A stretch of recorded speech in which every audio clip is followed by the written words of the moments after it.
पूर्णमदः पूर्णमिदं पूर्णात् पूर्णमुदच्यते पूर्णस्य पूर्णमादाय पूर्णमेवावशिष्यते।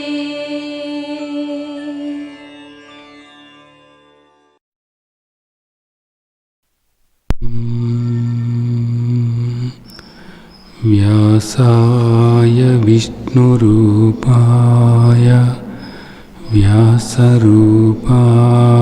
विष्णवे नमो वै ब्रह्मनिधये वासिष्ठाय नमो नमः। नमो नमः नमो नमः।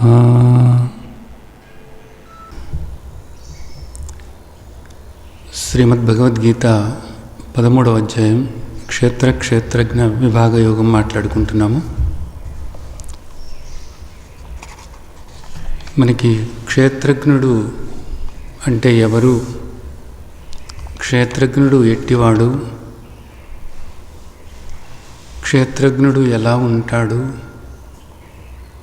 అనేటటువంటిది మనకు తండ్రి చెప్తున్నారు. క్రిందటి వారం మనం 12, 13, 14 శ్లోకాలు మాట్లాడుకోవటం జరిగింది కదా.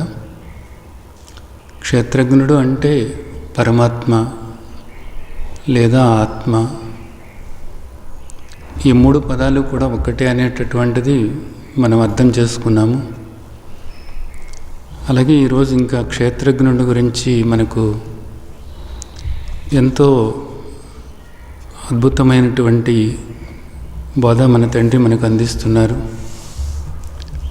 15వ శ్లోకం. బహిరంతచ్చ భూతానాం అచరం చరమేవచ సూక్ష్మత్వాత్ తదవిజ్ఞేయం దూరస్థం శాంతికే చ తత్.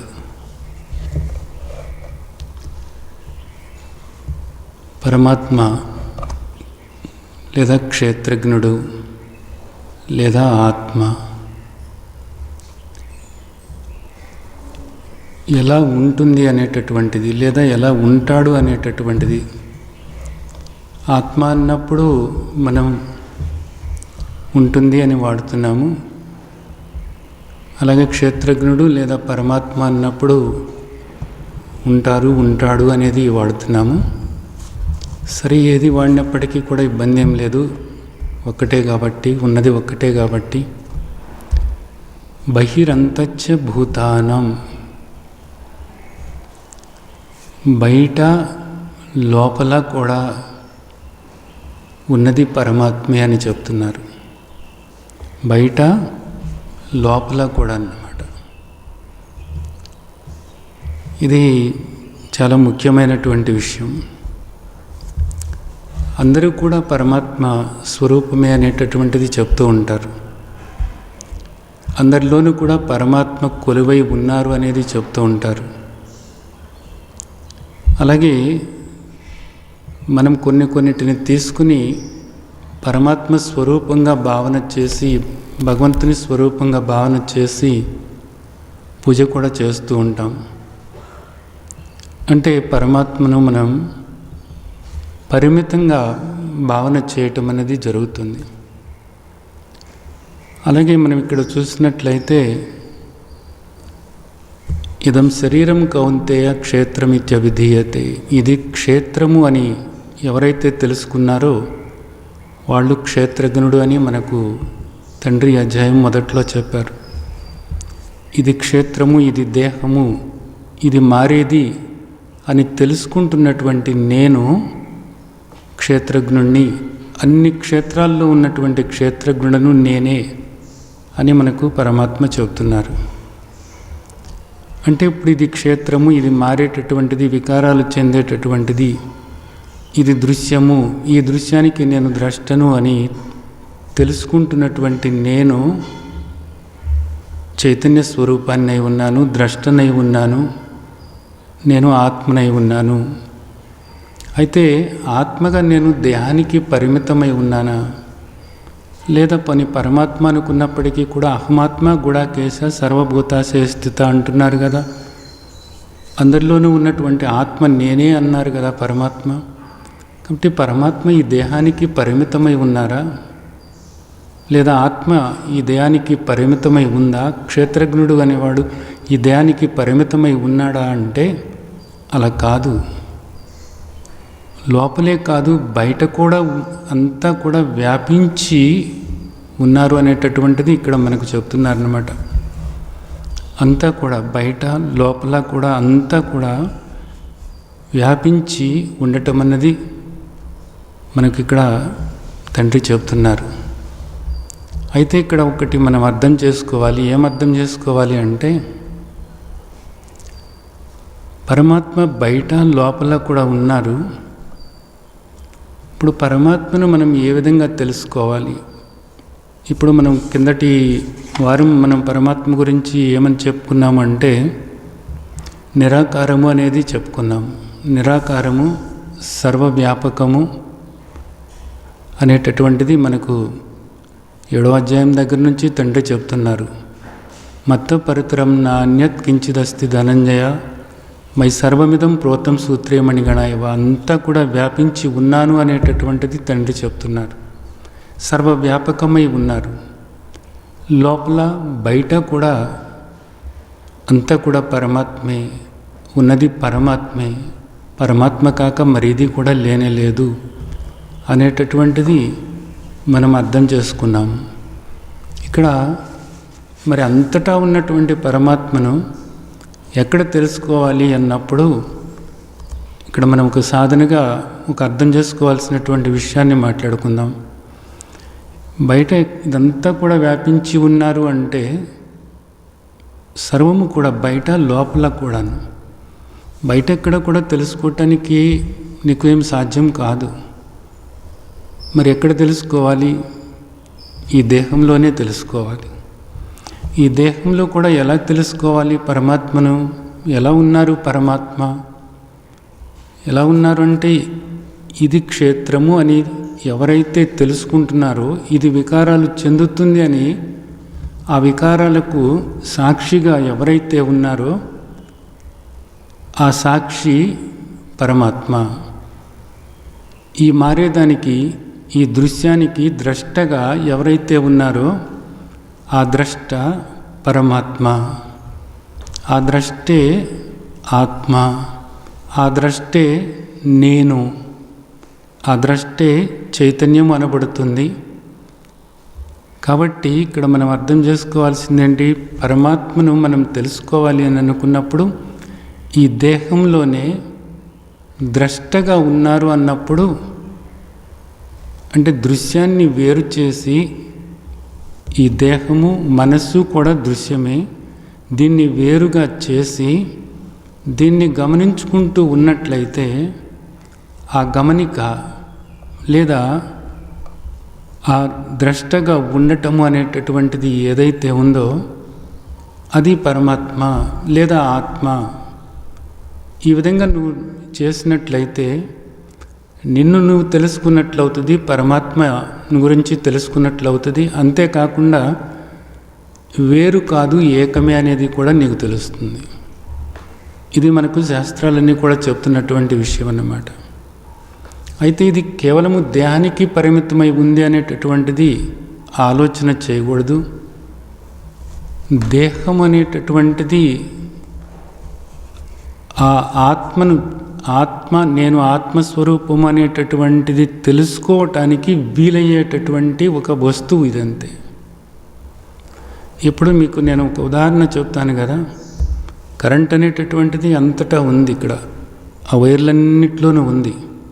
కానీ కరెంట్ ఎక్కడ ఉంది, ఎక్కడ వ్యక్తమవుతుంది? కరెంటు ఉందని తెలుసుకోవటానికి ఎక్కడ ఆస్కారం మనకి? ఆ బల్బు ఎక్కడైతే ఉందో అక్కడ మనకు కరెంటు ఉంది అనేది తెలుస్తుంది. లేదంటే టెస్టర్ పెట్టి చూసుకోవాలి.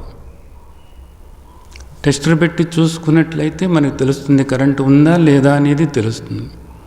కానీ కరెంట్ అంతా ఉంది, కానీ ఉందా లేదా అనేటటువంటిది ఇక్కడెక్కడ మనకు తెలవటం లేదు. కేవలం ఇక్కడ బల్బ్ వెలుగుతుంది కాబట్టి కరెంటు ఉంది అనేది మనం నిర్ధారణకు వస్తున్నాము. అలాగే ఆత్మ లేదా పరమాత్మ సర్వవ్యాపకమై అంతా అన్నిటా ఉన్నా కానీ మనం తెలుసుకోవాలి అని అనుకున్నప్పుడు మాత్రం అది కేవలము మన దేహంలోనే తెలుసుకోవాలి. ఏ విధంగా తెలుసుకోవాలి? సాక్షిగా, నీవు సాక్షిగా ఉండి, ద్రష్టగా ఉండి లేదా గమనికగా ఉండి నీవు ఆ ప్రయత్నం చేసినట్లయితే నీకు అది అనుభవపూర్వకంగా తెలవటానికి కుదురుతుంది. ఇది మనం ఇక్కడ బాగా అర్థం చేసుకోవాల్సినటువంటి ముఖ్యమైన విషయం. కేవలము దేహంలో మాత్రమే తెలుసుకోవటానికి వీలవుతుంది. అలాని కేవలము దేహానికి పరిమితం అని ఎప్పుడు అనుకోవద్దు. ఒక వస్తువుకి పరిమితము భగవంతుడు అని లేదా పరమాత్మ అని ఎప్పుడు కూడా అనుకోవద్దు. సర్వవ్యాపకమై ఉన్నారు, సర్వము కూడా తానే అయి ఉన్నారు. ఇక్కడ వ్యక్తమయ్యేటటువంటిది అంతా కూడా పరమాత్మ యొక్క శక్తి స్వరూపం. ఈ పదార్థం అంతా కూడా పరమాత్మ యొక్క శక్తే ఈ పదార్థంగా, ఈ జగత్తుగా, ఈ ప్రపంచంగా, ఈ దేహంగా, ఈ మనస్సుగా వ్యక్తమవుతుంది అనేటటువంటి ఈ పరమసత్యాన్ని తెలియచేయటానికే మనకు మహర్షులందరూ కూడా ఇన్ని గ్రంథాలను మనకు అందించారు. గుర్తుంచుకోండి, ఆ గ్రంథాల యొక్క ఉపనిషత్తుల యొక్క సారమే శ్రీమద్ భగవద్గీత. ఈ పరమసత్యాన్ని ఎవరైతే వంట పట్టించుకుని ఎవరైతే ఈ విధంగా సాధన చేస్తారో వాళ్ళు మాత్రమే ఈ దుఃఖం నుంచి బయటపడి, ఈ జనన మరణ చక్రం నుంచి బయటపడి జన్మ సార్థకం చేసుకోగలుగుతారు. తర్వాత బహిరంతచ్చ భూతానం, లోపల బయట కూడా అన్ని జీవులకి కూడా అంతటా కూడా ఉన్నది పరమాత్మే అనేటటువంటిది. తర్వాత ఏం చెప్తున్నారు అంటే అచరం చరమేవశ అనేది చెప్తున్నారు అన్నమాట. ఈ అచరం చరం అనేటటువంటిది ఏంటంటే పరమాత్మ చెలించడు, అలాగే చెలిస్తాడు కూడాను. ఈ రెండలాగా పరమాత్మ చెలించడు అంటే సరే చలనం లేనివాడు అనేది అనుకోవచ్చు. అలాగే మనం పరమాత్మని గురించి చెప్పుకునేటప్పుడు అచలం అని చెప్పుకుంటాం. నిత్య సర్వగత స్థాణు అచల సనాతన అవ్యక్త అచింత్య అవికార ఆత్మస్వరూపం అని చెప్పుకుంటాం కదా పరమాత్మను. అచలం అని చెప్పుకుంటాం, స్థాణు అని చెప్పుకుంటాం. కానీ ఇక్కడ ఏమంటున్నారంటే అచరం చరం, కదులుతారు కదలరు కూడా అని చెప్తున్నారు. దీన్ని మనం ఇక్కడ ఎట్లా అర్థం చేసుకోవాలి అనేటటువంటిది. ఇందాక మనం ఏమనుకున్నాము, లోపల బయట కూడా అనేది అనుకున్నాము. అలాగే లోపల బయటే కాకుండా స్వరూపత కూడా అంతా కూడా పరమాత్మే అనేది మనం చెప్పుకుంటున్నాము. ఇప్పుడు ఇక్కడేంటి కదులుతారు కదలరు అనేటటువంటిది మాట్లాడుకుంటున్నాం. ఇప్పుడు మనము కుండ తీసుకున్నాం అనుకోండి, కుండ, ఒక కుమ్మరి కుండను తయారు చేశాడు. కుండను తయారు చేసినప్పుడు కుమ్మరి ఆ ఆకారాన్ని, మట్టితో ఆ ఆకారాన్ని తయారు చేశాడు, కానీ ఆ లోపల ఉన్న ఖాళీని తయారు చేశాడా? తయారు చేయలేదు కదా. ఆ ఖాళీలోకి ఆ ఆకారం వచ్చింది అంతే. అంతా కూడా ఇదంతా ఖాళీయే కదా. ఇదంతా కూడా ఖాళీ, ఇదంతా ఆకాశం అంటారు. ఖాళీనే ఆకాశం అంటారు, లేదా స్పేస్. ఈ స్పేస్లోకి, ఈ ఖాళీలోకి కుమ్మరి ఏం చేశాడు? ఆ మట్టితో ఒక ఆకారాన్ని అట్లా తయారు చేశాడు. ఇప్పుడు మనం ఏమంటున్నాము అంటే కుండలో ఖాళీ అంటున్నాము, అలాగే బయట ఖాళీ అంటున్నాము. కుండలో ఖాళీ అనేటటువంటిది బయట ఖాళీకి వేరుగా ఏమీ లేదు. కానీ ఈ ఆకారం వచ్చేటప్పటికి దాన్ని కుండలో ఖాళీ అంటున్నాం. అలాగే గదిలో ఖాళీ, బయట ఖాళీ అంటున్నాం. గదిలో ఖాళీకి బయట ఖాళీకి తేడా అంటూ ఏదీ లేదు. గోడలు వచ్చినాయి ఖాళీలో, గోడలు రావటం వల్ల దాన్ని గదిలో ఖాళీ అని అంటున్నాం మనం అంతే. గోడలు పోయినప్పుడు ఖాళీ ఒక్కలాగానే ఉంది, ఎప్పుడు కూడా ఒక్కలాగానే ఉందన్నమాట. ఇప్పుడు ఆ కుండను మనం ఇంకొక దగ్గరికి తీసుకువెళ్తున్నామనుకోండి, కుండను ఇంకొక దగ్గరికి తీసుకువెళ్తున్నప్పుడు మనకు చూసేవాళ్ళకి ఏమనిపిస్తుందంటే కుండతో పాటు కుండలో ఖాళీ కూడా వెళుతుంది అనిపిస్తూ ఉంటుంది. కుండతో పాటు కుండలో ఖాళీ కూడా వెళుతుంది అనిపిస్తూ ఉంటుంది అన్నమాట. కుండలో ఖాళీ వెళ్ళటం అన్నది కాదు, ఆకారం వెళుతుంది. ఎక్కడ ఆకారము ఖాళీలో వెళ్తుంది అన్నమాట. అంటే పరమాత్మ ఎప్పుడు కూడా చలించేటటువంటి వాడు కాదు. నిరాకారము పరమాత్మ, సర్వవ్యాపకము, అలాగే అనంతము, అచలము. స్వరూపత పరమాత్మ అచలము, నిరాకారము, అనంతము. అనంతమైనటువంటి నిరాకారమైనటువంటి అచలమైనటువంటి పరమాత్మ కదలటం అనేటటువంటిది, చరించటం అనేది లేనేలేదు. కానీ ఇప్పుడు ఈ దేహాలు కదులుతున్నాయి కదా, ఇందాక కుండ కదులుతున్నట్లే దేహాలు కూడా కదులుతున్నాయి కదా. కదులుతున్నప్పుడు పరమాత్మ కదులుతున్నాడు అనేటటువంటి ఒక భావన కలుగుతూ ఉంటుంది. అంతేగాని పరమాత్మ కదలటం అనేటటువంటిది ఏమీ ఉండదు. ఈ విధంగా చూసుకుంటే కుండలో ఖాళీ కదులుతుంది. అలాగే ఒక మనిషి కదులుతూ ఉన్నప్పుడు ఆ మనిషిలో ఆత్మ ఉంది కదా, కాబట్టి ఆ మనిషిలో ఉన్న ఆత్మ కదులుతుంది అనేటటువంటి ఒక ఆలోచన ఏదైతే ఉందో ఆ ఆలోచన రావచ్చు. అందుకు ఇక్కడ ఆ విధంగా నువ్వు చూసుకున్నట్లయితే అది కదులుతుంది అనేది ఆలోచన వస్తుందన్నమాట. కానీ యథార్థానికి అది కదలటం అనేటటువంటిది కాదు అన్నది అర్థం చేసుకోవాలి. స్వరూపత పరమాత్మ కదలటము అనేటటువంటిది లేనేలేదు. ఈ వ్యక్తమయ్యేదంతా కూడా పరమాత్మ యొక్క విభూతి, పరమాత్మ యొక్క శక్తి. ఇదంతా కూడా, ఈ పదార్థం అంతా కూడా పరమాత్మ యొక్క శక్తి. ఈ పదార్థము లేదా ఈ విభూతి కదులుతున్నట్లుగా మనకు కనపడుతుంది, కానీ యథార్థంగా స్వరూపత పరమాత్మ చలించేటటువంటి వాడు కాదు అన్నదాన్ని మనం అర్థం చేసుకోవాలి. అలాగే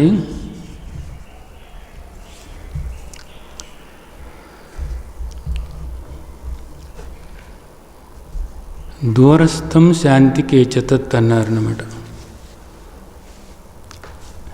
దూరము దగ్గర కూడా అన్నట పరమాత్మ, దూరము దగ్గర కూడా అన్నమాట. ఇది ఎట్లాగా తీసుకోవాలి? పరమాత్మ సర్వవ్యాపకమై ఉన్నారు. ఈ కనపడేదంతా కూడా పరమాత్మ యొక్క శక్తి స్వరూపమే. ఇదంతా కూడా పరమాత్మ యొక్క శక్తి స్వరూపమే. దూరస్థం, పరమాత్మ దూరంగా ఉన్నాడు. మళ్ళీ తర్వాత ఏమంటున్నారు? అంతికే అంటున్నారు. అంతికే అంటే దగ్గరగాను ఉన్నారు, దూరంగాను ఉన్నారు, దగ్గరగాను ఉన్నారు. దూరంగా ఉన్నది పరమాత్మే, దగ్గరగా ఉన్నది పరమాత్మే, అంతా కూడా పరమాత్మే. పరమాత్మ కాక మరేది కూడా లేనే లేదు అనేటటువంటిది మనం స్థిరపరచుకోవటానికి ఇది ఉపయోగపడుతుంది. భగవత్పాదులు వారు ఒక విషయాన్ని ఇక్కడ మనకు చెప్పారు, గుర్తుంచుకోవాల్సినటువంటి విషయం. ఏం చెప్పారు అంటే, పరమాత్మ ఎవ్వరో నీకు తెలవకపోతే, నువ్వు అజ్ఞానంలోనే ఉంటే పరమాత్మ నీకు దూరమే. ఎంత దూరము అంటే ఎంతో దూరం. ఎక్కడో వైకుంఠంలోనో కైలాసంలోనో ఎక్కడో తెలవదు. ఎంతో దూరం. అక్కడికి చేరుతామో లేదో కూడా తెలవదు. తెలవకపోతే అంత దూరం అన్నమాట. తెలిస్తే ఏ దూరము లేదు. పరమాత్మకు నాకు ఏ దూరము కూడా లేనే లేదు, ఏ దూరము లేదు. అంత దగ్గర. పరమాత్మ కన్నా నాకు దగ్గర మరింకేదీ లేదు, అంత దగ్గర. ఇంకా సరైన సమాధానం చెప్పాలంటే, సరిగ్గా చెప్పాలి అంటే, నేను పరమాత్మ ఒక్కటే. నేను పరమాత్మ ఒక్కటే, వేరు కాదు, ఒక్కటే. ఇంకా దగ్గర దూరము అనేటటువంటిది లేనే లేదు. దగ్గర దూరము అనేటటువంటిది లేనే లేదు. అంతా కూడా పరమాత్మే అయినప్పుడు దగ్గరేమిటి, దూరం ఏమిటి? అంతా కూడా పరమాత్మే కదా. పరమాత్మ కాక మరేది లేనప్పుడు దగ్గర అని ఎలా అంటాము, దూరం అని ఎలా అంటాము?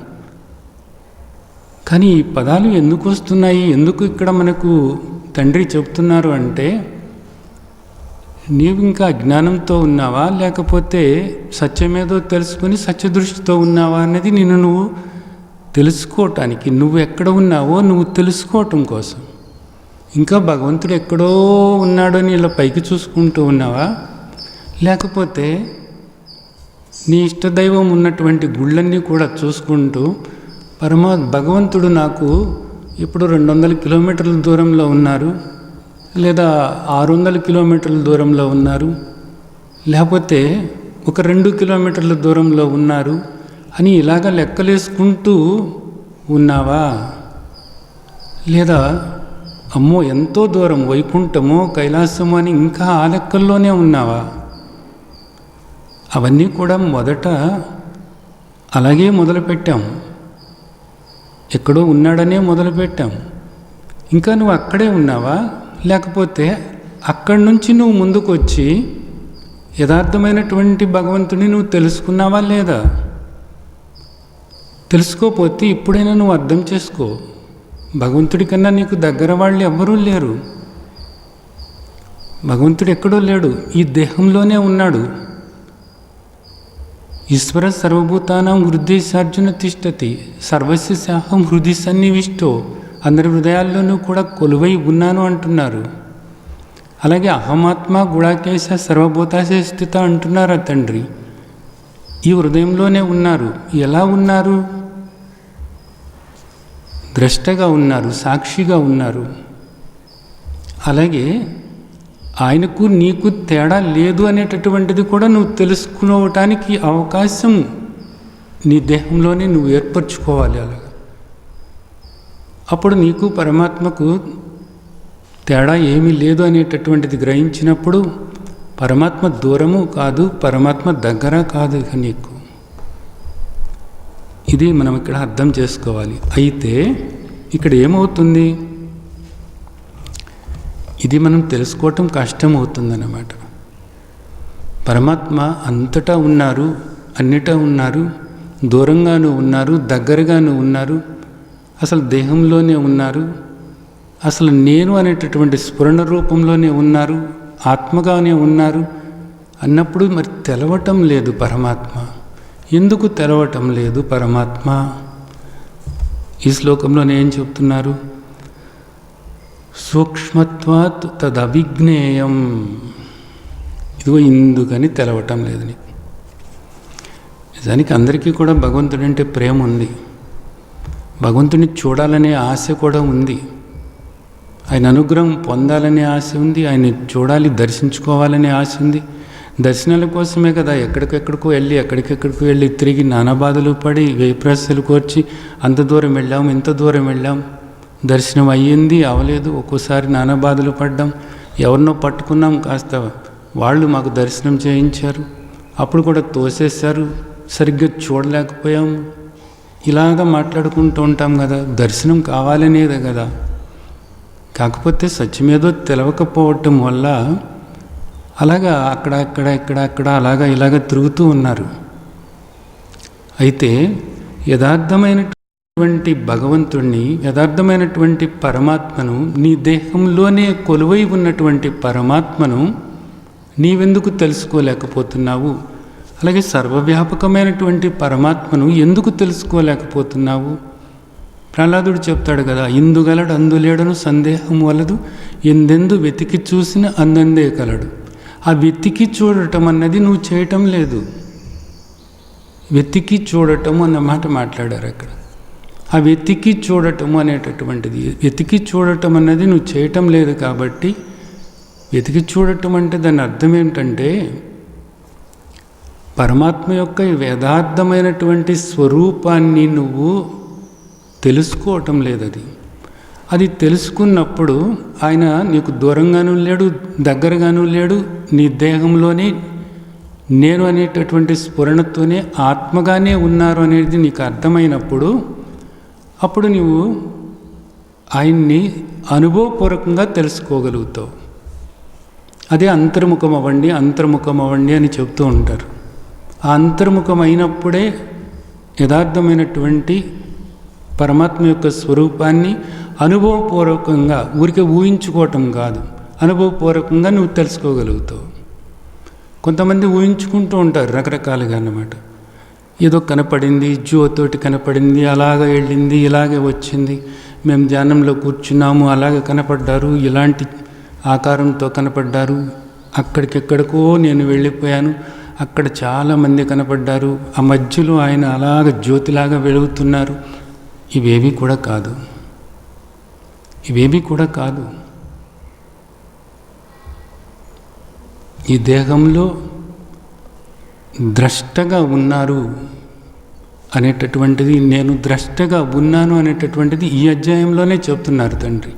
ఉపద్రష్ట హనుమంతాచ భర్త భోక్త మహేశ్వర పరమాత్మేతి చాప్యుక్తో దేహేస్మిన్ పురుషపర అనేటటువంటిది ఇక్కడ మనకు ఈ అధ్యాయంలోనే మనకు 22వ శ్లోకంలో చెప్తున్నారు. ఇక్కడ పట్టుకోవాలి, ఇలాగ పట్టుకోవాలి.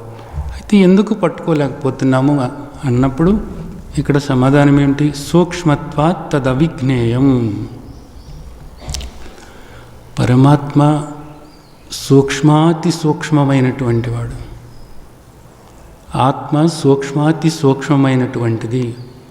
అందుకని తత్ అవిజ్ఞేయం అంటే తెలుసుకోవటానికి కుదరటం లేదు. ఇక్కడ అన్నీ కూడా మనం దేంతో తెలుసుకుంటాము? దేంతో తెలుసుకుంటామంటే మనకు పంచ జ్ఞానేంద్రియాలు ఉన్నాయన్నమాట. ఈ పంచ జ్ఞానేంద్రియాల ద్వారా తెలుసుకుంటాం. శబ్ద, స్పర్శ, రూప, రస, గంధాలు. శబ్దాల ద్వారా తెలుసుకుంటాం, అలాగే స్పర్శ ద్వారా తెలుసుకుంటాం, అలాగే రూపం ద్వారా తెలుసుకుంటాం, కన్నుతో చూసి రూపం ద్వారా తెలుసుకుంటాం. అలాగే రసం, రుచి ఎలా ఉంది అనేటటువంటిది దాని ద్వారా తెలుసుకుంటాం, నాలుక ద్వారా తెలుసుకుంటాం. అలాగే గంధం అంటే వాసన ద్వారా తెలుసుకుంటాం. ఈ ఐదిటి ద్వారా మనం ఇక్కడ ఉన్నటువంటిది ఏదైనా సరే మనం ఈ ఐదిటి ద్వారానే తెలుసుకుంటాము. ఇంకోటి లోపల ఉంది మనకు మనస్సు, దాని ద్వారా ఊహించుతామన్నమాట. ఊహించి అక్కడ ఏదో కదులుతుంది, బహుశా దొంగై ఉండవచ్చునేమో, లేకపోతే అక్కడ ఆవు ఓడ తీసుకుని బయట తిరుగుతూ ఉండవచ్చునేమో అని ఊహించుతాం, మనసుతో ఊహించుతాం అన్నమాట. అది అలా మనసుతో తెలుసుకునేవి కొన్ని ఉంటాయి, అలా ఊహించి. కానీ మనకు ముఖ్యంగా ఈ బాహ్య జ్ఞానేంద్రియాలు ఏవైతే ఉన్నాయో, ఈ బాహ్య జ్ఞానేంద్రియాలు ఈ ఐదుటితోనూ కూడా శబ్ద, స్పర్శ, రూప, రసగంధాలు ఇవన్నీ కూడా మనం తెలుసుకుంటాము. ఈ పంచ జ్ఞానేంద్రియాల ద్వారా మనం తెలుసుకునేటటువంటిదే ఈ ప్రపంచము. ప్రపంచము అంటే పంచ అంటే ఈ ఐదుతో కూడినటువంటిది ఇదంతా కూడా. అయితే ఇక్కడ పరమాత్మ ఈ ఐదుటి ద్వారా మనకు తెలిసేటటువంటి వాడు కాదు. ఈ ఐదుటి ద్వారా తెలిసేవాడు కానే కాదు. ఇక్కడ సూక్ష్మత్వాత్ అంటున్నారు అన్నమాట. ఈ ఐదుటి ద్వారా తెలిసేవాడు కాదు అనేటటువంటిది చెప్పొచ్చు, కానీ సూక్ష్మత్వాత్ అంటున్నారు, సూక్ష్మమైనటువంటి వాడు అంటున్నారు. దీని అర్థం ఏమిటంటే, సూక్ష్మము అన్న మాటకు అర్థం ఏమిటంటే, ఈ మాట చాలాసార్లు వాడుతూ ఉంటారు. సూక్ష్మము అన్న మాటకు అర్థం ఏమిటంటే, ఈ శబ్ద, స్పర్శ, రూప, రసగంధాలు ఈ ఐదు కూడా ఐదుటి ద్వారా మనకు తెలుస్తూ ఉంటే అది స్థూలమైనటువంటిది. ఇక్కడ మనకు ఏమున్నాయి? పంచభూతాలు ఉన్నాయి. ఇదంతా కూడా ఏమిటి? పంచభూతాలు. పంచభూతాలు అంటే ఏమిటి? భూమి, అలాగే జలము, అగ్ని, వాయువు, ఆకాశం. ఈ 5 కూడా మనం తెలుసుకుంటూ ఉంటాం. ఇక్కడ అన్నీ కూడా ఆ 5తోనే కదా ఉన్నాయన్నీ కూడాను. వీటిని మనం తెలుసుకుంటూ ఉంటాము. ఈ పృథ్వీ అనేటటువంటిది మనం శబ్ద, స్పర్శ, రూప, రస, గంధాలు 5 విధాలుగా కూడా తెలుసుకోవచ్చు. భూమిని 5 విధాలుగా తెలుసుకోవచ్చు అన్నమాట. శబ్దం ద్వారా, స్పర్శ ద్వారా, రూపం ద్వారా, రసం ద్వారా, అలాగే గంధం ద్వారా అంటే వాసన ద్వారా, వీటి ద్వారా తెలుసుకోవచ్చు. అంటే భూమి అనేటటువంటిది చాలా స్థూలమైనటువంటిది. భూమి తర్వాత ఏమిటి? జలము. ఈ జలము అనేటటువంటి దానిని మనం ఎలా తెలుసుకోవచ్చు అంటే, జలానికి శబ్దం ఉంది, అలాగే స్పర్శ ఉంది, అలాగే ఒక రూపం ఉంది. శబ్ద, స్పర్శ, రూపం ఉంది. అయితే ఇక్కడ వచ్చి రసము ఉంది. ఈ గంధము అనేటటువంటిది లేదు. జలానికి వాసన అన్నది లోపించింది. 4 ఉంటాయి అన్నమాట. భూమికి 5, జలానికి మాత్రం 4 ఇక్కడ ఉన్నాయన్నమాట. ఏది లోపించుతుంది అంటే గంధం. అంటే వాసన ఉండదు నీటికి. కానీ ఇప్పుడు మనకి నీళ్లు చూస్తే వాసన వస్తున్నాయే అంటాం అన్నమాట.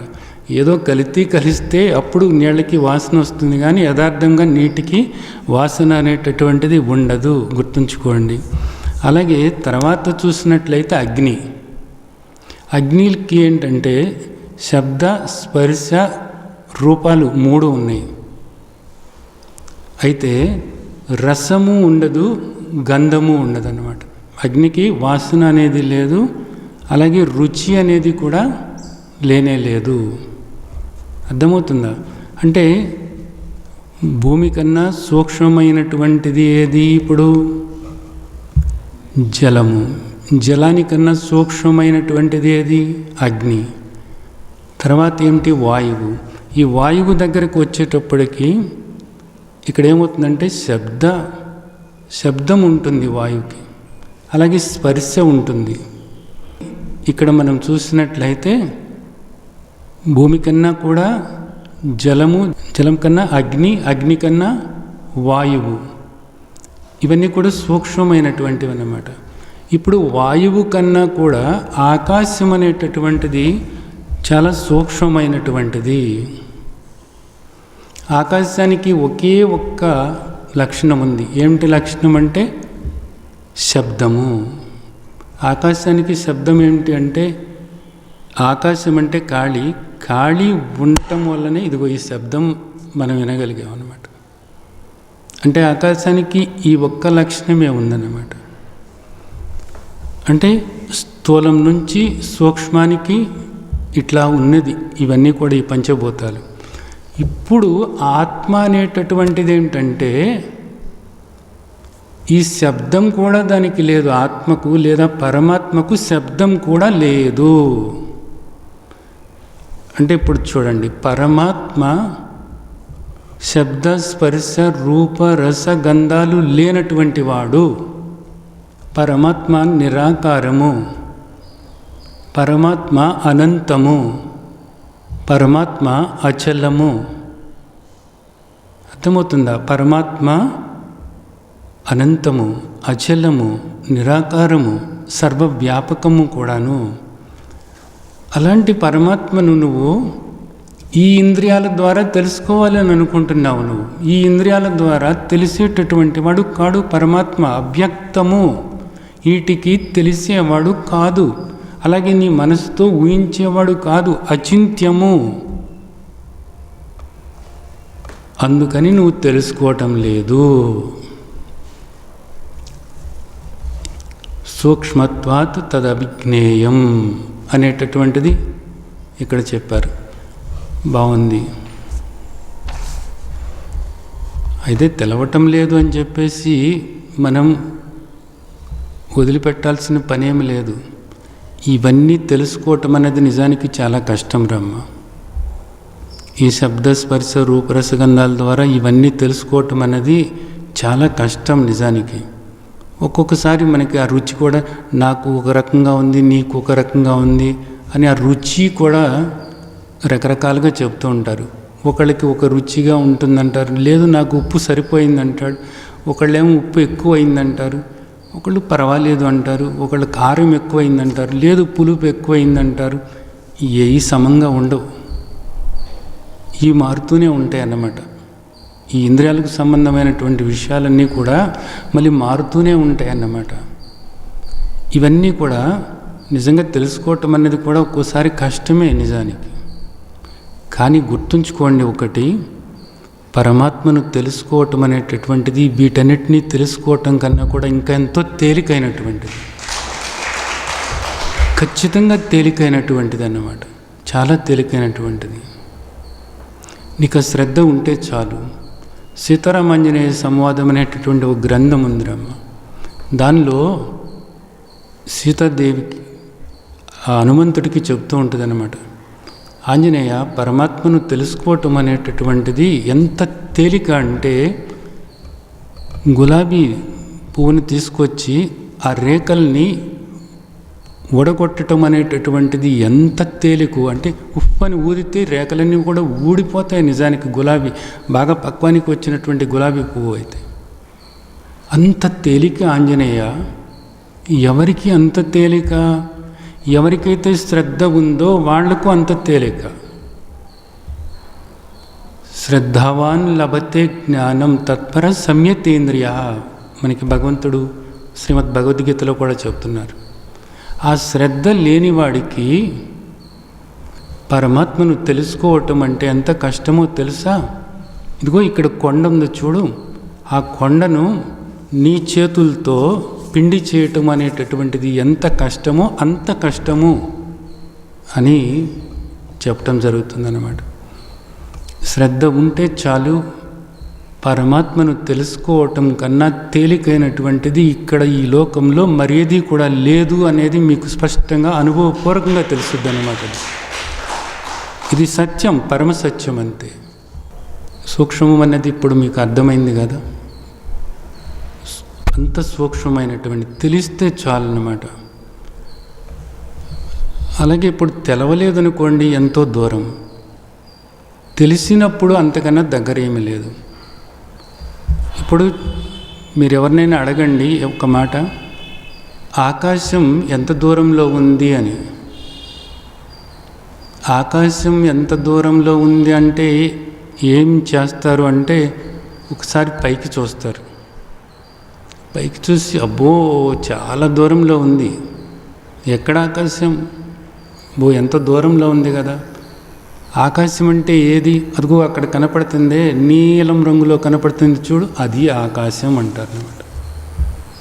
తెలవనివాడు మాట్లాడే మాట, వాడికి ఎప్పుడూ ఆకాశం దూరమే. వాడికి ఆకాశం అంటే ఏమిటంటే ఆ నీలం రంగుగా కనపడేటటువంటిది ఏదైతే ఉందో అదే ఆకాశం. తెలిసిన వాడికి ఏంటి ఆకాశం అంటే? ఆకాశం ఎంత దూరం, ఇదంతా ఆకాశమే కదా. ఆకాశం లేనిది ఎక్కడ? ఇదంతా ఆకాశమే కదా. ఇంత స్పష్టంగా కనపడుతుంటే ఎక్కడ అంటావేంటి, ఇదంతా ఆకాశమే కదా అంటాడు తెలిసిన వాడైతే. అది తేడా. ఆకాశం అంటే ఏంటి? ఖాళీ, ఇదంతా ఖాళీ, ఈ ఖాళీయే ఆకాశం.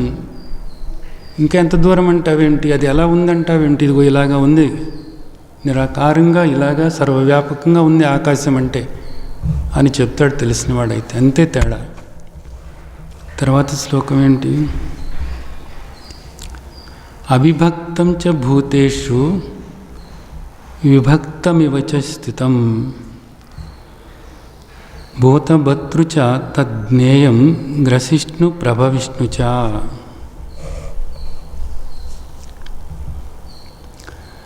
ఇక్కడ ఏమంటున్నారంటే, అవిభక్తం చ భూతేషు విభక్తమివ చ స్థితం. విభాగాలు లేనటువంటి పరమాత్మ ఈ ప్రాణులలో విభాగం చెందినవాడిలాగా వేరువేరుగా ఉన్నట్లుగా గోచరం అవుతున్నాడు అనేటటువంటిది చెప్తున్నారు ఇక్కడ. ఏమంటున్నారు? పరమాత్మ ఏకము, పరమాత్మ అనంతము, పరమాత్మ నిరాకారం. నిరాకారాన్ని విభజన చేయటం ఎట్లా కుదురుతుంది? కుదరదు కదా. ఆకారంతో ఉన్నదాన్ని ఏదైనా సరే మనం విభజన చేయొచ్చు, ముక్కలుగా చేయొచ్చు. నిరాకారాన్ని ముక్కలుగా ఏం చేస్తాం? నిరాకారాన్ని తగలబెట్టడానికో లేకపోతే నరకటానికో కుదరదు కదా, దేంతోనూ కొయ్యలేము కదా. అలాంటి పరమాత్మను, నిరాకారమైనటువంటి సర్వవ్యాపకమైనటువంటి అనంతమైనటువంటి ఏకమైనటువంటి పరమాత్మ ఇక్కడ ఈ ప్రాణులలో వేరుగా ఉన్నట్లుగా నీకు ఇవ స్థితం అని అలా అనిపిస్తూ ఉంటుంది. అయితే ఇది నీవెప్పుడు కూడా గుర్తుంచుకో, పరమాత్మ వేరువేరుగా లేరు. ఇక్కడ దేహాలు వేరువేరుగా ఉన్నాయని, అందరిలోనూ కూడా పరమాత్మ ఉన్నారు అనేటటువంటిది ఒక మాట మనం మాట్లాడుతున్నప్పుడు, ఈ దేహంలో పరమాత్మ ఉన్నారు, ఈ దేహంలో పరమాత్మ ఉన్నారు, ఆ దేహంలో పరమాత్మ ఉన్నారు, ఆ వ్యక్తిలో పరమాత్మ ఉన్నారు అని ఇలాగ అంటున్నప్పుడు మరి ఈ మధ్యలో ఏమైనట్లు? ఈ మధ్యలో పరమాత్మ లేడనుకుంటున్నావా? ఈ మధ్యలో కూడా ఉన్నారు, అంతర్బహి, లోపల బయట కూడా ఉన్నారు. అలాగే ఆ ఆకారం కూడా నిజానికి అది పరమాత్మ యొక్క వ్యక్త స్వరూపమే, అది పరమాత్మ యొక్క విభూతే. కాబట్టి పరమాత్మ కాకుండా ఇక్కడ ఏది లేదు అనుకున్నప్పుడు పరమాత్మ ఏకంగానే ఉన్నారు అనేటటువంటి దృష్టి ఏర్పరచుకోవాలి. కానీ పరమాత్మను విభజన చేసి ముక్కలుగా చేసి అలాగే చూడకూడదు. ఏకమైన, అవిచ్ఛిన్నమైన, అఖండము ఖండాలుగా చేసేటటువంటిది కాదు పరమాత్మ అంటే. ముక్కలుగా చేసేటటువంటిది కాదు, విభజన చేసేటటువంటిది కాదు. పరమాత్మ ఏకం, బయట లోపల కూడా. ఇది అర్థం చేసుకోవాలన్నమాట. కేవలము ఆ దేహంలో పరమాత్మ ఉన్నారు అంటే దాని అర్థం ఏమిటి అంటే, ఆ దేహంలో పరమాత్మ ఉండటం వల్ల ఆ దేహం పరమాత్మను తెలుసుకోవటానికి ఆ దేహం ఉపయోగపడుతుంది. ఆ బల్బులో కరెంటు ఉండటం వల్ల కరెంటు ఏకంగా ఉంది, ఆ వైర్లో కరెంట్ అంతా కూడా ఉంది. కానీ ఆ బల్బులో ఆ కరెంటు వ్యక్తం అవటం వల్ల, వెలుగు రూపంలో వ్యక్తం అవటం వల్ల తెలుసుకోవటానికి కుదురుతుంది అంతే. అంతేకాని ఆ కరెంట్ అంతా కూడా ఉంది, వ్యాపించి ఉంది, ఏకంగానే ఉంది. ఈ బల్బు ఉన్న దగ్గరే కరెంట్ ఉంది, ఆ బల్బు ఉన్న దగ్గరే కరెంట్ ఉంది, ఈ ఫ్యాన్ దగ్గరే కరెంట్ ఉంది అని అనుకుంటే అది తప్పు కదా. అలాగే పరమాత్మ కూడా వేరుగా ఉన్నాడు అనేటటువంటి ఆలోచన వద్దు. ఏకంగా, అఖండంగా, అనంతంగా ఉన్నారు అనేటటువంటిది ఏదైతే ఉందో ఆ దృష్టి ఏర్పరచుకో అనేటటువంటిది ఇక్కడ మనం అర్థం చేసుకోవాలి. అలాగే ఇప్పుడు దీనికి ఒక కళ కూడా మీకు నేను చెప్తాను. కళ గురించి, కళలో మీకు రకరకాలైనటువంటి పర్వతాలు, నదులు, మనుషులు, జంతువులు ఇవన్నీ కూడా కనపడుతున్నాయి కదా. అవన్నీ కూడా వేరువేరుగా ఉన్నట్లుగా కనపడుతున్నా కానీ అవన్నీ కూడా ఏకమైనటువంటి మీ చైతన్యమే. అదంతా కూడా మీలోనే అవన్నీ కూడా కనపడుతున్నాయి, అవన్నీ కూడా మీలోనే కనపడుతున్నాయి. ఆ కళలో కనపడుతున్నటువంటి మీ కళలో కనపడుతున్నటువంటి ఏనుగులు, గుర్రాలు, పెద్ద పర్వతాలు, నదులు, అలాగే అనేక మంది మనుషులు, అనేక వాహనాలు, విచిత్రమైనటువంటివి ఎన్నెన్నో కనపడుతున్నాయి కదా మీ కళలో. అవన్నీ కూడా ఎవరు సృష్టించారు? ఆ పర్వతాలన్నీ కూడా ఎవరు తీసుకొచ్చి పెట్టారు? ఆ నదులన్నీ ఎవరు తీసుకొచ్చి పెట్టారు? మీరే. మీ కళకు సృష్టికర్త ఎవరు? మీరే. మీ కళ మీ నుండే వచ్చింది కాబట్టి మీరే సృష్టికర్త. ఆ కళలో ఉన్నటువంటి ఆ పర్వతాలను, నదులను, ఆ జంతువుల్ని, వాటన్నిటినీ కూడా ధరిస్తున్నటువంటిది ఎవరు వాటన్నిటికీ కూడా ధరిస్తున్నది, భరిస్తున్నది ఎవరు? మీరే. మీరు కాక మరెవరూ కూడా లేరు. అలాగే ఆ కళ కరిగిపోతే అది ఎక్కడికి పోయింది? అవన్నీ కూడా ఎక్కడికి పోయినాయి? మీలోనే లయమైపోయినాయి. అంటే మీ కళకు మీరే సృష్టికర్త. అది మీలోనే కొనసాగుతుంది. మీరే స్థితికర్త. అలాగే ఇది మీలోనే లయమైపోయింది. మీరే లయకర్త. అలాగే ఇక్కడ కూడా అదే చెప్తున్నారు. ఏమని చెప్తున్నారు? భూతభద్రుచ తజ్ఞేయం గ్రసిష్ణు ప్రభవిష్ణుచ అని చెప్తున్నారు అన్నమాట. అంటే సర్వవ్యాపకమై ఉన్న పరమాత్మ, సర్వము కూడా తానైనటువంటి పరమాత్మ నుండే ఇదంతా కూడా వ్యక్తమవుతుంది. ఇదంతా కూడా వ్యక్తమవుతుంది. ఈ వ్యక్తమయ్యేటటువంటి ఈ పదార్థము వ్యక్తం కాకముందు మరి ఎక్కడ ఉంది? బీజ రూపంలో ఆయనలోనే ఉంది. శక్తి రూపంలో ఆయనలోనే ఉంది. అదే మాయాశక్తి అనబడుతుంది. అది వ్యక్తమై ఇదిగో ఈ ప్రపంచంలాగా మనకు కనపడుతుంది. ఈ దేహాల దగ్గర నుంచి ప్రతిదీ కూడా వ్యక్తమై ఇలా కనపడుతుంది. పరమాత్మ నుండి నిరాకారమైనటువంటి పరమాత్మ. అక్కడ పరమాత్మ కూర్చుని ఇదంతా ఏదో సృష్టించటం అనేటటువంటిది కాదు. నిరాకారమైనటువంటి పరమాత్మ. అప్పటి వరకు నువ్వు నిద్రపోతున్నావు. నిద్రపోతున్నటువంటి నీ నుండి కళ అంతా కూడా, ఆ ప్రపంచమంతా కూడా, ఆ స్వప్న ప్రపంచమంతా కూడా వ్యక్తమైంది నీ నుండే. ఎవరిలో ఉంది? నీలోనే ఉంది. అలాగే ఈ ప్రపంచమంతా కూడా నిరాకారమైనటువంటి పరమాత్మ నుంచే, చైతన్య స్వరూపం నుండే వ్యక్తమైంది. వ్యక్తమై ఇదంతా కూడా ఎక్కడ ఉంది? పరమాత్మలోనే ఉంది. మరలా ఒకనాటికి ఇదంతా కూడా ఏమవుతుంది? పరమాత్మలోనే లయమైపోతుంది. అదే ప్రళయము అంటారు. కళ ఏమైపోతుంది? కళ్ళలో ఉన్నటువంటి వస్తువులు అవన్నీ కూడా, పర్వతాలు ఏమైపోయినాయి?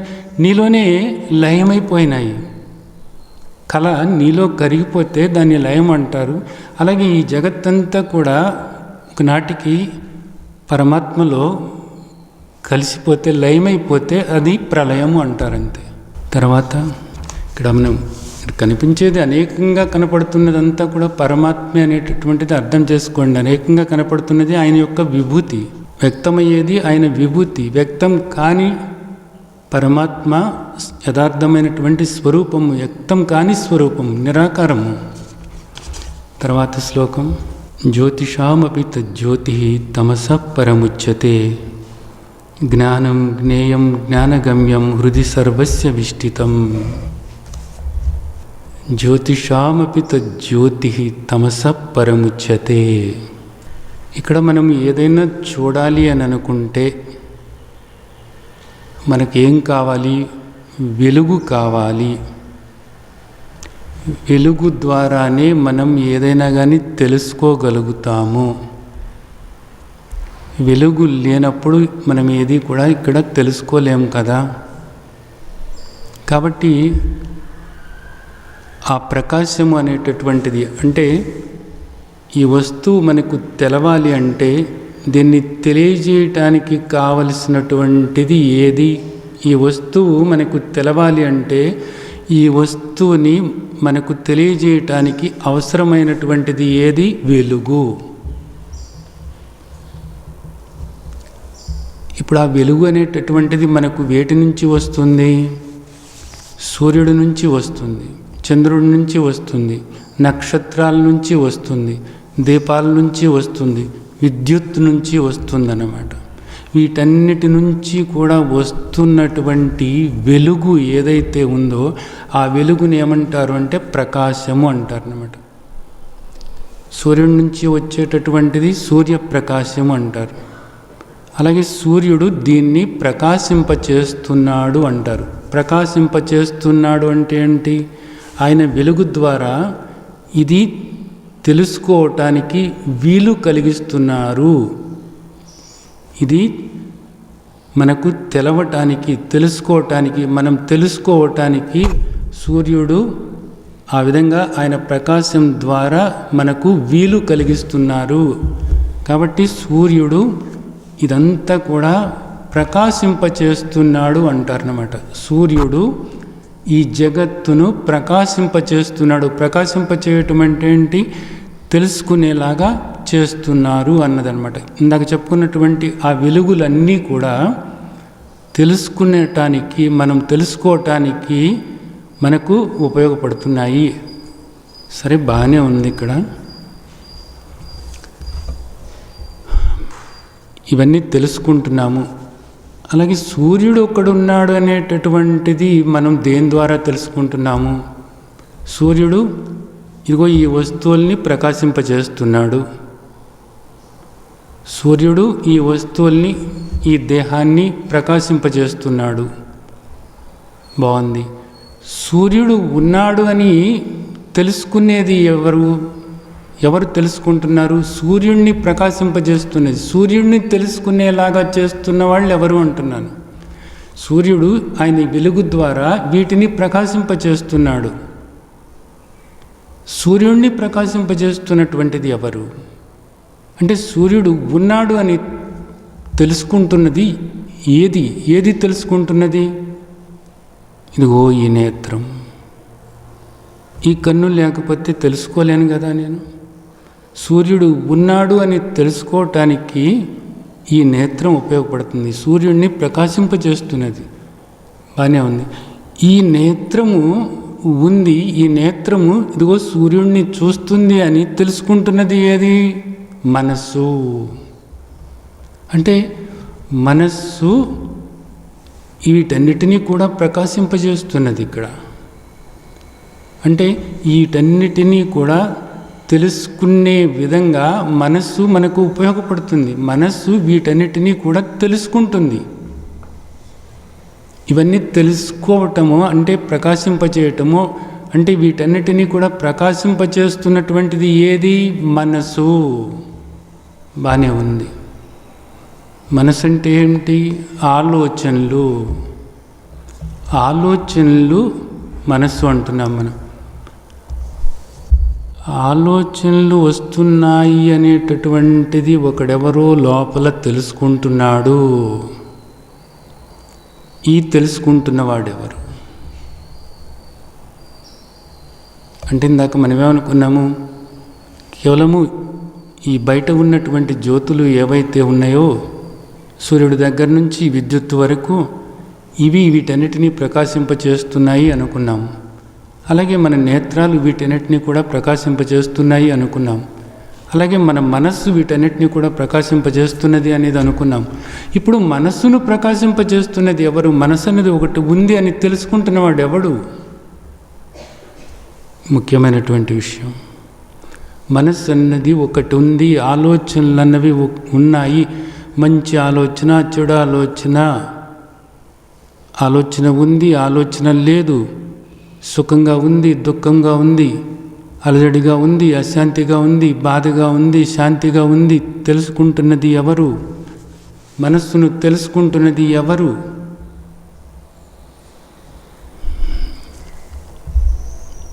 ఆ జ్యోతి.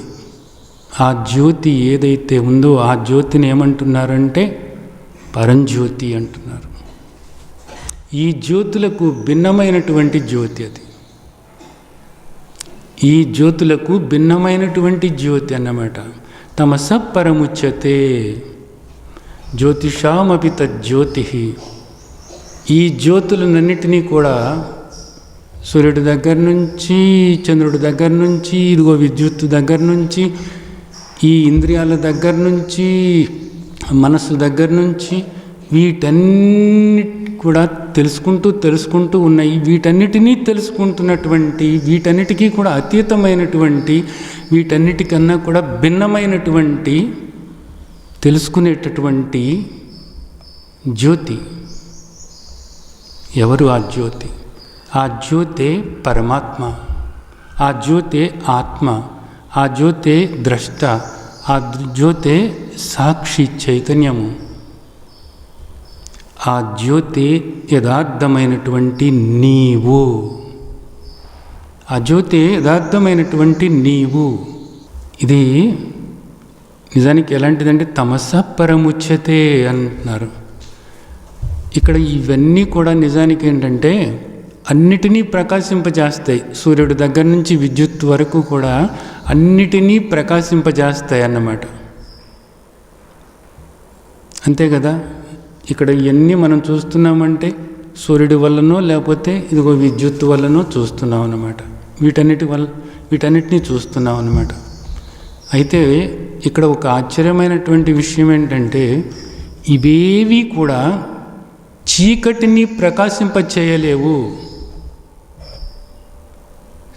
తమస్సు అంటే చీకటిని ప్రకాశింపచేయలేవు. సూర్యుడు ఎప్పుడు కూడా చీకటిని ప్రకాశింపచేయలేడు. చీకటి ఉంది అని మనకు సూర్యుడు తెలియచేయలేడు. చీకటి ఉంది అనేది మనకు చంద్రుడు తెలియచేయలేడు. నక్షత్రాలు తెలియచేయలేవు. అలాగే విద్యుత్తు తెలియచేయలేవు. ఏ దీపము కూడా తెలియచేయలేదు చీకటి ఉంది అని. చీకటి ఉంది అని తెలియచేసేటటువంటి జ్యోతి ఒకే ఒక్క జ్యోతి. ఆ జ్యోతి ఆత్మజ్యోతి. ఆ జ్యోతి పరంజ్యోతి. ఆ జ్యోతి పరమాత్మ. ఆ జ్యోతి ఈ దేహంలో ఆత్మగా ఉంది. ఆ ఆత్మ నీవే. అన్నిటినీ తెలుసుకునేటటువంటి, అన్నిటినీ ప్రకాశింపచేసేటటువంటి ఆ పరంజ్యోతి స్వరూపమై నీ ఉన్నావు. తమస పరముచ్యతే అనేది చెబుతున్నారు. అలాగే ఇది జ్ఞానం, జ్ఞేయం, జ్ఞానగమ్యం 3 విషయాలు చెప్పారు ఇక్కడ మనకు. జ్ఞానము, జ్ఞేయము, జ్ఞానగమ్యము. జ్ఞానము అంటే ఇక్కడ మనకు తెలుసుకోవటం అనేటటువంటిది, తెలుసుకునేటటువంటిది జ్ఞానము. అలాగే ఏది తెలుసుకోవాలో అది జ్ఞేయము. ఏది తెలుసుకోవాల్సిన దాన్ని ఏమన్నారు అంటే జ్ఞేయము అన్నారు అన్నమాట. సరే, బాగానే ఉంది. అలాగే ఎవరిని తెలుసుకోవాలి? ఇప్పుడు పరమాత్మను తెలుసుకోవాలి. అంటే తెలుసుకోవటానికి మనకు గమ్యం ఏమిటి అంటే పరమాత్మ. ఇక్కడ 3 ఉన్నాయన్నమాట. ఏమిటి? నేను తెలుసుకోవాలి అని అనుకుంటున్నాను. ఎవరిని తెలుసుకోవాలనుకుంటున్నాను? పరమాత్మను తెలుసుకోవాలి అనుకుంటున్నాను. పరమాత్మను తెలుసుకోవాలి అని అనుకున్నప్పుడు నాకు జ్ఞానం కావాలి. తెలుసుకోవటానికి ఉపయోగపడేటటువంటి జ్ఞానము, తెలుసుకోవాల్సినటువంటి పరమాత్మ. జ్ఞానము, జ్ఞేయం, జ్ఞానగమ్యం. ఈ 3 కూడా వేరుగా లేవు. ఈ 3 కూడా ఒక్కటే. ఈ 3 కూడా ఒక్కటే. అంతేకాకుండా హృది సర్వస్య విష్టితం. సర్వస్య అందరి హృదయాల్లోనూ కూడా ఈ పరమాత్మ కొలువై ఉన్నారు. ఈ పరమాత్మే జ్ఞానము. ఈ పరమాత్మే జ్ఞానస్వరూపము. ఈ పరమాత్మే తెలుసుకునేవాడు. ఇదంతా తెలుసుకునేవాడు ఎవరు అంటే పరమాత్మే. ఎవరిని తెలుసుకోవాలనుకుంటున్నావో ఆ పరమాత్మే తెలుసుకుంటున్నాడు. ఆ తెలుసుకోవటానికి కావాల్సిన జ్ఞానము పరమాత్మే, తెలుసుకోవటము పరమాత్మే, తెలియబడేవాడు పరమాత్మే, తెలుసుకుంటున్నవాడు పరమాత్మే. 3 కూడా పరమాత్మే. ఆ పరమాత్మ ఎక్కడో లేడు. సర్వస్య హృది విష్టితం. అందరి హృదయాల్లోనూ కూడా ఉన్నారు అని చెప్తున్నారు. హృదయం అంటే ఇక్కడ హృదయం అంటే దాని అర్థం ఏంటంటే మనస్సు. గుర్తుంచుకోండి, ఇక్కడ హృదయం కాదు, మనస్సు. అందరి మనస్సులలోనూ కూడా ఈ జ్ఞానము, జ్ఞేయము, జ్ఞానగమ్యము ఈ 3 కూడా ఒక్కటే. ఆ 3 కూడా ఎక్కడో లేవు, ఎక్కడో దూరంగా లేవు, మనస్సులోనే ఉన్నాయి. అంటే ఇప్పుడు ఇక్కడ మీకు ఒకటి గుర్తు రావాలి. ఏది? మన ఏవ కారణం మనుష్యానాం బంధమోక్షయో. బంధానికైనా మోక్షానికైనా కారణము మనస్సే అనేటటువంటిది. మనస్సు మాలిన్యంతో కూడి ఉంటే నువ్వెప్పుడూ పరమాత్మను తెలుసుకోలేవు.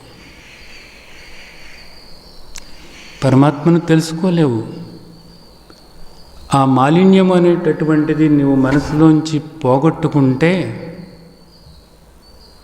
పరమాత్మను అనుభవపూర్వకంగా, పరమాత్మ నీకన్నా వేరు కూడా కాదు అని అనుభవపూర్వకంగా నీవు తెలుసుకోగలుగుతావు. అంతే తేడా. శుభ్రత అనేటటువంటిది అక్కడ ఉన్నది. శుభ్రత అన్నదాన్ని నువ్వు తీసుకురావాల్సిన అవసరం లేదు. మరి ఏం చేయాలి? నువ్వు పైన ఊడ్చుకుంటే చాలు. నువ్వు అక్కడ చెత్త చెదారం అంతా పడిపోయి ఉంది, మురికిగా ఉంది. ఆ మురికి తొలగిస్తే చాలు.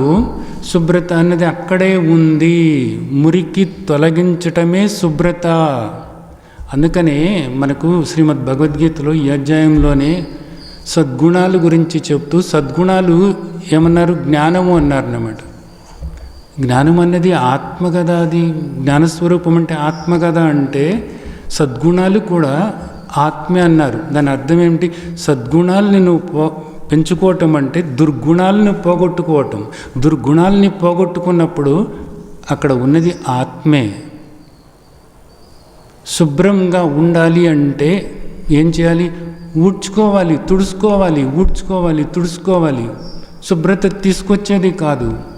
అలాగే ఆత్మానుభవం అనేటటువంటిది లేదా పరమాత్మ అనుభవం అనేటటువంటిది తీసుకొచ్చేది కాదు, ఒకళ్ళు ఇచ్చేది కాదు, ఒకళ్ళ అనుగ్రహము కాదు, ఒకళ్ళు నెత్తిని చేపెడితే వచ్చేది కానే కాదు. మరి ఎలాగా? శుభ్రం చేసుకో. ఎన్నో జన్మల నుంచి పట్టినటువంటి మాలిన్యము ఏదైతే ఉందో, నీ ఆలోచనలు, అభిప్రాయాలు, నీ వాసనలు, నీ సంస్కారాలు ఏవైతే ఉన్నాయో ఇవన్నీ కూడా పక్కన పడేసేసి శుభ్రంగా వదిలిపెట్టు. తండ్రి ఏదైతే చెప్తున్నారో అది ఆచరణలో పెట్టు చాలు. అంతే. ఇది వచ్చేది కాదు, ఎవరో ఇచ్చేది కాదు. పైన పేరుకున్న దాన్ని తొలగించటమే. తొలగించినప్పుడు ఆత్మానుభవం అదేదో కాదు, అది నీవే అనేది స్వయంగా అనుభవపూర్వకంగా నువ్వు తెలుసుకోగలుగుతావు. ఇది ఇక్కడ మనం అర్థం చేసుకోవాల్సినటువంటి విషయం. తర్వాత శ్లోకం. ఇతి క్షేత్రం తథా జ్ఞానం జ్ఞేయం చోక్తం సమాసతః మద్భక్త ఏతద్విజ్ఞాయ మద్భావయోపపద్యతే. ఇక్కడ చెప్తున్నారు, ఇప్పుడు వరకు నీకు ఈ అధ్యాయంలో క్షేత్రము అంటే ఏమిటి అనేది చెప్పాను, క్షేత్రజ్ఞుడు అంటే ఏమిటో చెప్పాను.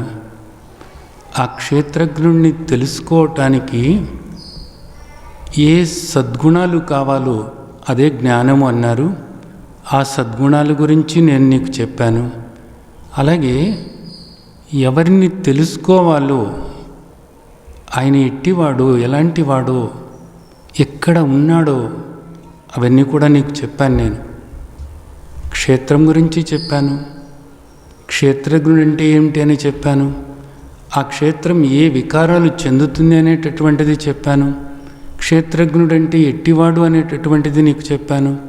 ఆ క్షేత్రజ్ఞుడు లేదా పరమాత్మ లేదా ఆత్మను నీవు అనుభవానికి తెచ్చుకోవాలి అని అనుకున్నప్పుడు నీకు ఏ సద్గుణాలు కావాలో, ఏ జ్ఞానం కావాలో ఆ జ్ఞానం నీకు చెప్పాను. ఇవన్నీ కూడా నీకు నేను క్లుప్తంగా చెప్పాను. మద్భక్త ఏతద్విజ్ఞాయ మద్భావాయోపపద్యతే. అయితే నీవు దీన్ని ఇంకా వివరంగా నువ్వు తెలుసుకున్నట్లయితే, సవివరంగా నీవు తెలుసుకున్నట్లయితే, మద్భావం నా భావాన్ని పొందుతావు నువ్వు అంటున్నారు అన్నమాట. అంటే నా భావాన్ని పొందుతావు అంటే పరమాత్మను తెలుసుకుని పరమాత్మ స్వరూపం పొందుతాము అనేటటువంటిది ఆ మాట కాదు. ఇక్కడ మామూలుగా ఇలాగ రాస్తారు కానీ అది కాదు. మద్భావము అంటే ఏంటి? ఇప్పుడు వరకు నీకు ఏ భావం ఉంది? నేను దేహము అనే భావం ఉందన్నమాట. నేను దేహము అనే భావన ఉంది నీకు ఇప్పుడు దాకా. తండ్రి 2వ అధ్యాయంలోనే చెప్పారు నీకు ఏమని? ఇది దేహం రా, ఇది పోయేదిరా అని చెప్పారు.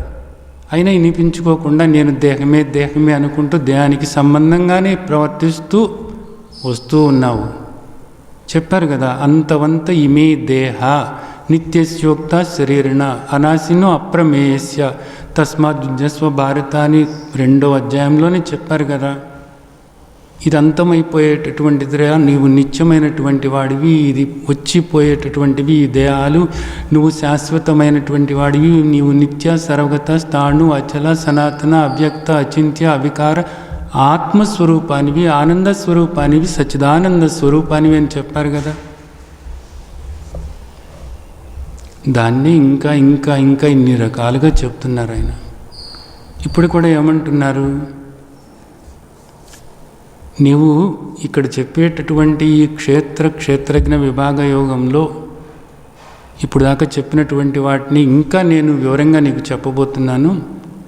ఇవన్నీ కూడా సరైనటువంటి రీతిలో నువ్వు అవగాహన చేసుకుని ఇది స్థిరపరచుకున్నట్లయితే, మళ్ళీ అటు ఇటు చూడకుండా స్థిరపరచుకున్నట్లయితే నా భావం పొందుతావు అంటున్నారు.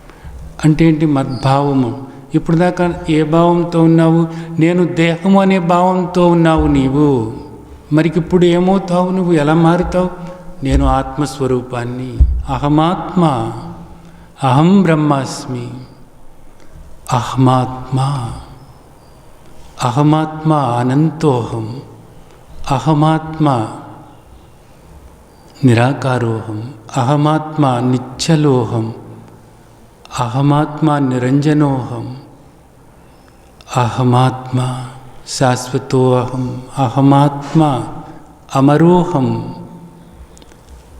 అహమాత్మ అహం బ్రహ్మాస్మి, అహం బ్రహ్మాస్మి చిదానందరూపం శివోహం, శివోహం చిదానందరూపం శివోహం, శివోహం. ఈ భావం నీకు ఏర్పడుతుంది. అది యథార్థమైనటువంటి నిన్ను నీవు తెలుసుకోగలుగుతావు అనేటటువంటిది తండ్రి ఇక్కడ మనకు చెప్తున్నారు.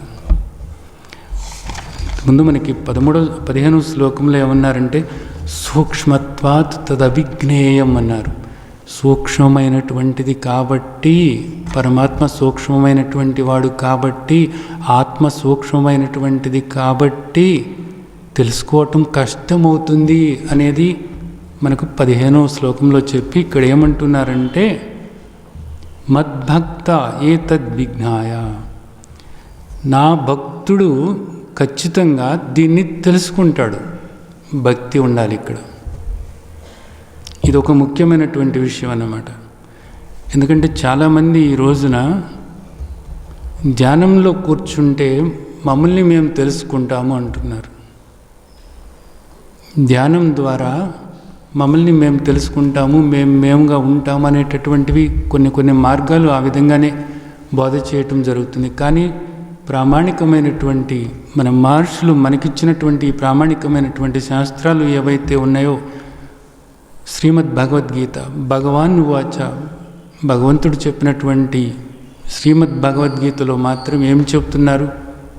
ఖచ్చితంగా మద్భక్త, నీవు నాకు భక్తుడివై ఉండాలి.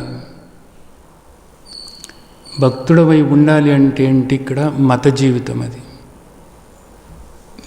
నీవుగా నీ స్వరూపాన్ని తెలుసుకుని నీవుగా ఉండటం అంటే ఏంటిది? ఆధ్యాత్మికత. ఇది రిలీజియన్, ఇది స్పిరిచువాలిటీ. ఈ రెండు కూడా ఉండాలి అనేది మనకి ఇక్కడ అర్థం చేసుకోవాలి. ఎందుకంటే అక్కడ భక్త అన్నప్పుడు మనకు గడిచిన అధ్యాయం 12వ అధ్యాయం భక్తి యోగం. భక్తి యోగంలో మనకు తండ్రి చెప్పారు, మెట్లుగా మనల్ని 5వ మెట్టు మీదకి తీసుకువెళ్ళారు. ఆ విధంగా నువ్వు నడుచుకుంటూ రావాలి. ఒక యోగ్యత నువ్వు ఏర్పరచుకోవాలి. ఆ యోగ్యత ఏర్పరచుకుని నీలో ఉన్నటువంటి మాలిన్యాన్ని నువ్వు పోగొట్టుకొని శ్రవణం, మననం, నిధిధ్యాసనం శ్రద్ధగా నువ్వు శ్రవణం చేయాలి. శ్రద్ధగా శ్రవణం చేసి మరలా శ్రవణం చేసి మరలా ఆలోచించుకుంటూ ఒక స్థిరమైనటువంటి అవగాహన ఏర్పరచుకోవాలి. దానికి తగ్గట్లుగా ఉండటం అన్నదాన్ని ప్రయత్నం చేయాలి. ఉండటం అనేది ప్రయత్నం చేయాలి అంటే ఆచరణలోకి తీసుకోవాలి. అలా ఉండాలి అనుకున్నప్పుడు ముందుగా నీవు కర్మయోగిగా మారాలి. అలాగే భక్తి యోగంలో చెప్పినటువంటి మెట్లు ఏవైతే ఉన్నాయో ఆ విధంగా ఒక్కొక్క మెట్టు మీద నువ్వు ఏది పొందాలో అది పొందుతూ, ఏది పోగొట్టుకోవాలో అది పోగొట్టుకుంటూ నీలో ఉన్నటువంటి మాలిన్యాన్ని పూర్తిగా పోగొట్టుకున్నప్పుడు ఖచ్చితంగా ఆయన ఏమంటున్నారంటే మద్భావాయోపపద్యతే అంటున్నారు. అహం బ్రహ్మాస్మి అని అనుభవపూర్వకంగా నిన్ను నువ్వు తెలుసుకుని నీవుగా ఉండగలవు అనేది నీకు చెప్తున్నారు. ఇదంతా కూడా మీరు సరైన రీతిలో అవగాహన చేసుకొని ఆ ముక్తావస్థలో ఉన్నటువంటి మాధుర్యాన్ని ఆస్వాదిస్తూ ఆ విధంగా ఉంటారని ఆశిస్తూ ఆశీర్వదిస్తున్నాను. జై సచ్చిదానంద్.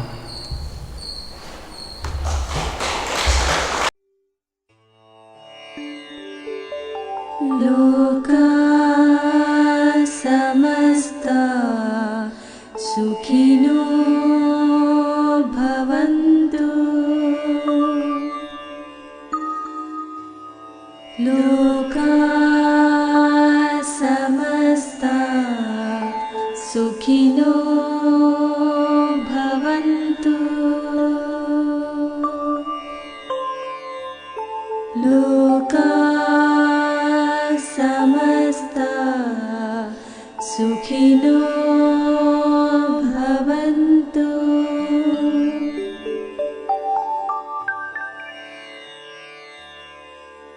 ఓ